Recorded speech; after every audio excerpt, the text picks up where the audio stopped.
दिल्ली में जब से यमुना में बाढ़ आई है तब से एक नाम सबसे ज्यादा सुना जा रहा है, या यूं कहें कि आरोपों का सामना कर रहा है, वो है हथनीकुंड बैराज।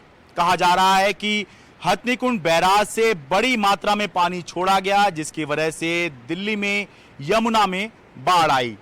मैं हरियाणा के हथनीकुंड बैराज पहुंचा हूं और जो यहां आकर समझा है वो आपको समझा रहा हूं। हथनीकुंड बैराज से सामान्य तौर पर 352 क्यूसेक पानी प्रति घंटे के हिसाब से छोड़ा जाता है। शनिवार 8 जुलाई को दोपहर 3 बजे तक 352 क्यूसेक पानी प्रति घंटे की रफ्तार से छोड़ा जा रहा था, लेकिन इसके बाद बरसात शुरू हुई और बैराज पर, हथनीकुंड बैराज पर यमुना का जलस्तर बढ़ना शुरू हुआ तो बैराज से पानी छोड़े जाने की रफ्तार भी बढ़ गई और फिर शुरू हुई हथनीकुंड बैराज पर 96 घंटे लगातार बाढ़ की कहानी।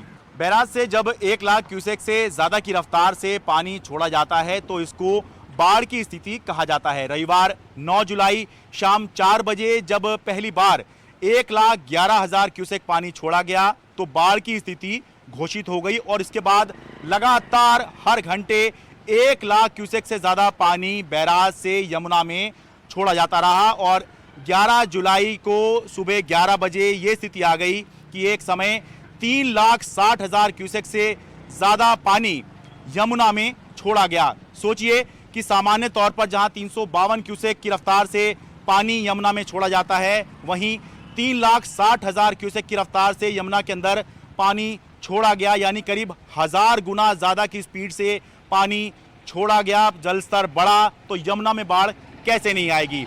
इसके बाद 13 जुलाई शाम 4 बजे जब 88,000 से ज्यादा क्यूसेक की रफ्तार से पानी छोड़ा गया तो लगभग 96 घंटे के बाद में जो बाढ़ की स्थिति थी बैराज पर वो जाकर खत्म हुई। अब पहले के मुकाबले स्थिति में काफी सुधार है। तस्वीरें भी बता रही हैं और आंकड़े भी बता रहे हैं कि शुक्रवार को प्रति घंटे 50 से 60,000 क्यूसेक की रफ्तार से हथनीकुंड बैराज से पानी यमुना में छोड़ा जा रहा है। हथनीकुंड बैराज उत्तर प्रदेश के सहारनपुर और हरियाणा के यमुनानगर जिले के बॉर्डर पर पड़ता है। हरियाणा का ये हिस्सा है और हरियाणा का ही इस पर नियंत्रण है। ये यमुना नदी के पानी को 3 हिस्सों में डाइवर्ट करता है। पहला है ईस्टर्न यमुना कैनाल, इससे पानी यूपी की तरफ डाइवर्ट किया जाता है सिंचाई आदि कामों के लिए। दूसरा है वेस्टर्न यमुना कैनाल, इससे पानी हरियाणा और फिर दिल्ली के लिए डाइवर्ट किया जाता है सिंचाई और फिर ट्रीट करके पीने के पानी के तौर पर इस्तेमाल करने के लिए। और तीसरा है मुख्य यमुना नदी, जो पानी दोनों नहरों को सप्लाई करने के बाद बच जाता है उसको मुख्य यमुना नदी में छोड़ दिया जाता है।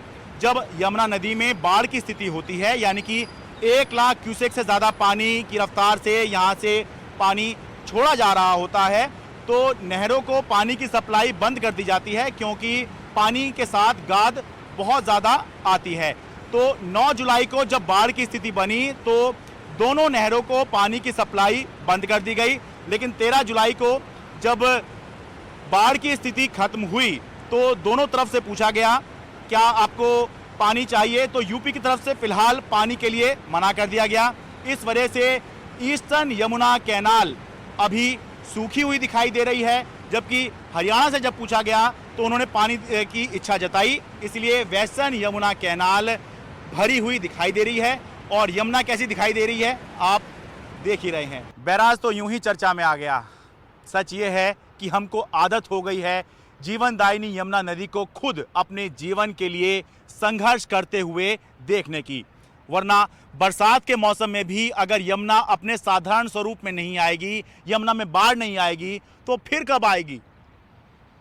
हथनीकुंड बैराज हरियाणा के यमुनानगर जिले से अपने कैमरा सहयोगी सुशील लाठी के साथ मैं शरद शर्मा, एनडीटीवी इंडिया।